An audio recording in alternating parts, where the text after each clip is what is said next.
Welcome friends, popcorn के एक और वीडियो में आपका स्वागत है। आज हम बात करने वाले हैं शैतान मूवी के सेकेंड पार्ट के बारे में, जो कि हमने अधूरा छोड़ा था पिछले वीडियो में। आप लोगों से रिक्वेस्ट है, अगर आप लोगों ने शैतान मूवी के फर्स्ट पार्ट के वीडियो अभी तक नहीं देखा तो पहले उसे देख लीजिए, तभी आपको ये वीडियो अच्छे से समझ आएगी।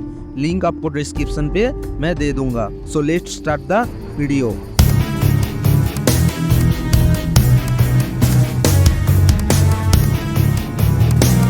पिछले पार्ट में हमने देखा था कि जानवी के ऊपर वनराज ने काला जादू कर दिया था, इसीलिए वो अब सिर्फ उसी की बात मान रहा था। उसके बाद जब जानवी के मॉम वनराज से पूछते हैं कि तुम्हें आखिर में क्या चाहिए, तब वनराज बताती है कि मुझे आपकी बेटी अर्पण कर दो।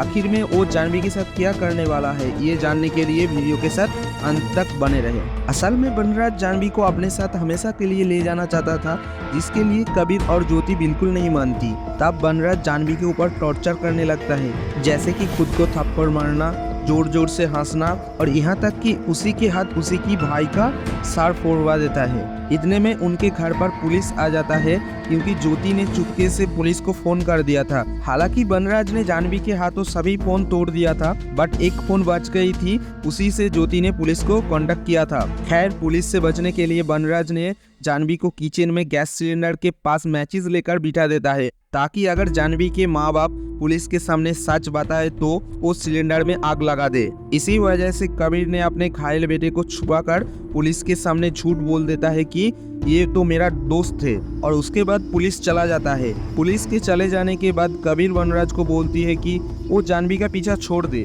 बदले में वो वनराज को बहुत सारा पैसा और ज्वेलरी वगैरह सब कुछ दे देगा, वो सिर्फ जानवी को आजाद कर दे। फाइनली वनराज इसके लिए मान जाता है और वो उनका घर का सारा कैश और ज्वेलरी वगैरह लेकर बाहर चला जाता है। लेकिन उसके जाने के बाद भी जानवी नॉर्मल नहीं होती।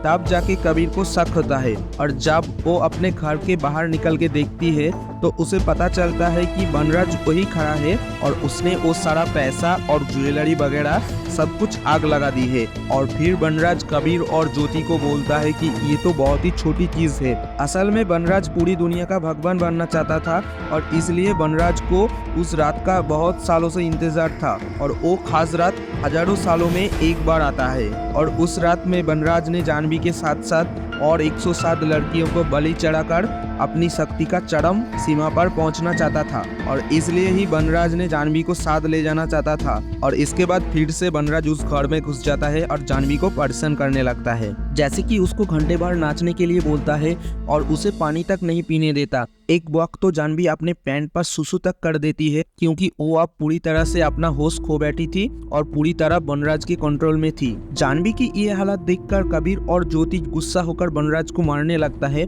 और इससे बचने के लिए वनराज ने जानवी को जोर जोर से हंसने के लिए कहता है। और वनराज कबीर को बताता है कि अगर उन लोगों ने उसे मार भी दिया तब भी उसकी बेटी ठीक नहीं होगी, वो वनराज का आखिरी आदेश पालन करते हुए हंसते हंसते मर जाएगी। ये सुनने के बाद कबीर वनराज को छोड़ देता है और सोचने लगता है कि कैसे वनराज से अपनी बेटी को बचाया जाए। जानवी के पेरेंट्स उसके बाद भी उसे वनराज के साथ नहीं भेजना चाहता था, इसलिए वनराज ने जानवी को बोलता है कि अपनी भाई ध्रुव को मार दो, और जानवी भी ध्रुव को मारने के लिए उसके पीछे पड़ जाता है। कबीर और ज्योति उसे रोकने की बहुत कोशिश करता है, बट उसके बावजूद जानवी ने अपने पेरेंट्स को एक घर में बंद कर देती है, और उसके बाद वो ध्रुव के पास जाता है और उसे घर की छत से फेंक देती है। तब कबीर और ज्योति किसी तरह घर की दरवाजा खोल के सीधा ध्रुव के पास जाता है। पहले तो उन्हें लग रहा था कि ध्रुव मर चुका है, पर ध्रुव जिंदा था, पर बहुत ही जख्मी हालत में था, इसलिए उसे हॉस्पिटल ले जाने की जरूरत था। तब वनराज कबीर को बताता है कि अभी भी वो उसके बेटे को बचा सकता है,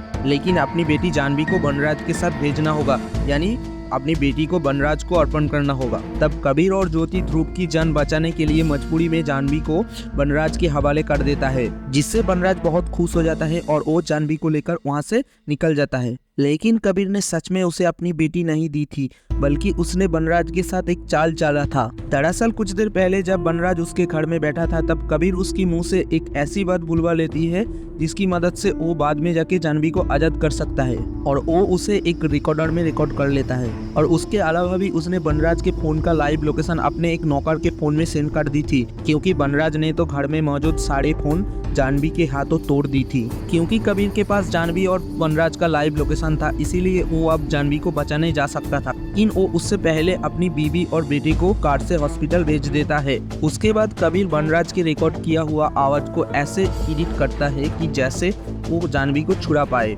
इसके बाद कबीर एक साइकिल लेकर पहले तो उसकी नौकर के घर पहुंचता है और वहां से उसका फोन लेकर बनराज के लोकेशन ट्रैक करते हुए बाइक से कबीर एक जंगल में पहुंच जाता है, जहां उस पे बनराज के कुछ गुंडे हमला कर देते हैं। दरअसल वो गुंडे सभी लड़कियां थे। खैर कबीर उन सभी गुंडे को मार देता है और आखिरकार वो उस जगह पर पहुंच जाता है जहां पर बनराज काला जादू कर रहा था और एक बड़ा अग्निकुंड में जानवी के साथ साथ और 107 लड़कियों को बलि देने वाला था। उससे बनराज को एक ऐसी शक्ति मिलने वाली थी जिससे उसे अब किसी को भी लड्डू वगैरह खिलाने की कोई जरूरत नहीं होगी। वो अब जिस किसी को भी देखेगा वो उसकी भस में आ जाएगा। लेकिन जैसे ही बनराज ने सभी लड़कियों को उस अग्निकुंड में भेजने वाला होता है तभी कबीर बनराज की जुबान काट लेता है, और जिसके बाद वो आगे कुछ बोल नहीं पाता और इसी कारण वो सभी लड़कियां अग्निकुंड में कूदने से रुक गई। लेकिन बनराज ने पहले से ही उन सभी लड़कियों को बोल के रखा था कि अगर उसे किसी ने मारने की या कोई चोट पहुंचाने की कोशिश करे तो उन सभी लड़कियां उसे मार दे। अब कबीर ने बनराज का जुबान काट के उसे चोट पहुंचाया और इसी कारण बनराज के आदेश मानते हुए वो सभी लड़कियां कबीर पर हमला कर देती है। यहाँ पर काम आता है बनराज का वो रिकॉर्ड किया हुआ वॉइस जो कबीर एक स्पीकर में चला देता है, जिसमें बनराज कहता है कि तुम पहले की तरह नॉर्मल हो जाओ और मैं तुम्हें हमेशा हमेशा के लिए आजाद कर रहा हूँ। ये सुनकर वो सभी लड़कियों के साथ साथ जानवी का भी होश आ जाता है। इसके बाद कबीर जानवी को अपने साथ घर ले जाता है और बाकी 107 लड़कियों को पुलिस के पास छोड़ के उन्हें पूरी कहानी बताता है, और पुलिस वाले उन सभी 107 लड़कियों को उनके घर भेज देता है और वो कबीर को थैंक्स भी कहते हैं और बोलता है कि कबीर की वजह से 107 अनसॉल्व केसेस सॉल्व हुए, क्योंकि वो सभी लड़कियों के घर पर उनकी पेरेंट्स सोच लिया था कि उन्हें अब उनकी बेटी नहीं मिलेगी, बट कबीर की वजह से उन सभी फैमिली को अपनी बेटी वापस मिला। अब लास्ट में पुलिस वाले बनराज को अरेस्ट करना चाहती थी, पर कबीर पुलिस को ये बोलता है कि वो आदमी कहीं भाग गया है। लेकिन असल में कबीर ने बनराज को पकड़ लिया था और उसे एक बेसमेंट पर कैद करके रखा था। यहाँ कबीर उसे भूखा प्यासा रखकर तड़पा रहा था और खाने के लिए सिर्फ मरा हुआ चूहा दे रहा था। इसीलिए हम मूवी के स्टार्टिंग में दिख रहे थे कि एक आदमी पॉलिथीन के पैकेट के अंदर एक मरा हुआ चूहा लेकर जा रहा था। दरअसल वो कबीर ही था जो बनराज के लिए चूहा ला रहा था। खैर यहाँ पर ये मूवी खत्म हो जाती है। तो दोस्तों यही थी शैतान मूवी का एक्सप्लेनेशन वीडियो। ये मूवी जिस जगह पे जाके खत्म होती है उसे देखकर यही लगता है कि मूवी का सेकेंड पार्ट जरूर आने वाला है। अगर इस मूवी का सेकेंड पार्ट आती है तो उसका भी वीडियो हमारे चैनल पे आपको देखने को मिल जाएगी। अगर ये वीडियो आपको अच्छी लगी हो तो इसे एक लाइक और दोस्तों के साथ शेयर करना, और ऐसे ही इंटरेस्टिंग वीडियो देखने के लिए हमारे चैनल को सब्सक्राइब करके बेल आइकन को ऑन कर लेना। मिलते हैं किसी दूसरे वीडियो पर, तब तक के लिए जय हिंद, जय भारत, सुरक्षित रहे, सेफ रहे।